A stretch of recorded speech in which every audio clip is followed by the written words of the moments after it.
આજના પવિત્ર યોગા દિવસે વડતાલ ધામથી સર્વ યોગ પ્રેમી ધર્મ પ્રેમી ભાવિકજનોને હૈયાના હેતથી જય સ્વામિનારાયણ, જય શ્રી કૃષ્ણ। ગીતાજીમાં ભગવાનનું વિધાન છે, યોગ કર્મશુ કૌશલમ।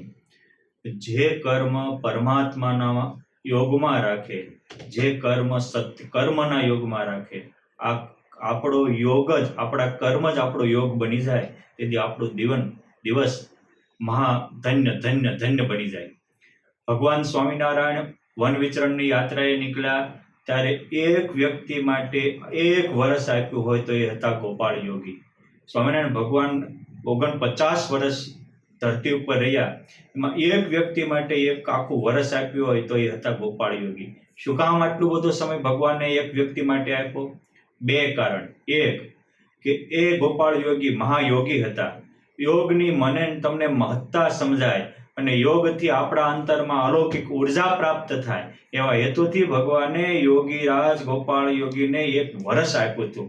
પોઈન્ટ 2 કે ગોપાળ યોગી તો હતા, યોગના પ્રભાવથી એને પોતાના શરીરને 350 વર્ષ ટકાવ્યું હતું, પરંતુ યોગનું ફળ એને પ્રાપ્ત નહોતું થયું। યોગનું ફળ શું? તો પરમાત્માની અનુભૂતિ, આત્મામાં પરમાત્માનો અનુભવ થાય, એ જ યોગનું મહાફળ છે। ભગવાન સ્વામિનારાયણે યોગીરાજ ગોપાળ યોગીને આત્મામાં પરમાત્માની અનુભૂતિ કરાવી। આત્મામાં પરમાત્માની અનુભૂતિ થાય એટલે એ આત્મા ધન્ય ધન્ય ધન્ય બની જાય। માટે આપણે પણ આ યોગા દિવસે આપણા આત્મામાં પરમાત્માની અનુભૂતિ થાય એવો પ્રયત્ન કરીએ। જ્યારે ત્રિકાલજ્ઞ સંત સદાનંદ સ્વામીએ ભગવાન સ્વામિનારાયણને યોગ વિશે પૂછ્યું ત્યારે ભગવાને કહ્યું હતું કે યોગનું ફળ શું?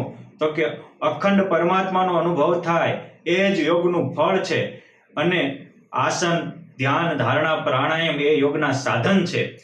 જે પુરુષ કુસંગી વ્યક્તિથી દૂર રહે, કુભાષણ, કુચેષ્ટા અને ખરાબ યોગથી દૂર રહી અને પોતાની ચેતનાને પરમાત્મામાં જોડી દે। 3 વસ્તુ છે પરમાત્માને પામવામાં: પ્રેમ, કર્મ અને જ્ઞાન।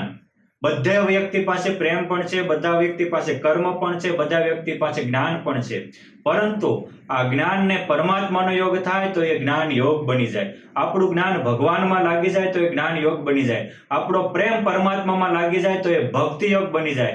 અને આપણું બોલવું, ચાલવું, કર્મ કરવું એ પણ ભગવાન માટે થઈ જાય તો એ કર્મ યોગ બની જાય। અને આ યોગ જીવને ભવના રોગ મટાડી દે। આ યોગ જીવમાં બ્રહ્મ તેજ પ્રગટ કરે। આ યોગ જીવને કૃતાર્થતાનો અનુભવ કરાવે।